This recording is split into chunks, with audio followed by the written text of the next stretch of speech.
Alright, let's check out this cool new game. Wait, what? What's going on? What is happening, everybody? Have you ever been stuck at 90% and you just think that if you give it a little bit longer, it might actually load?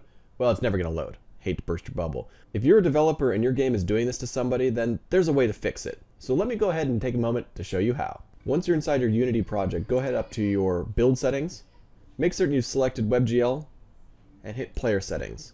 Inside the player settings, it'll actually give you some options that you can change right here, but what we're interested in is the WebGL output and publishing settings, the compression format.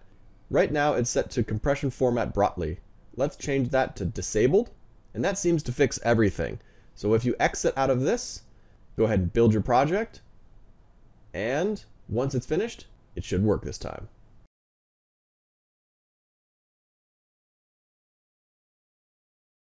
Sweet, we're in.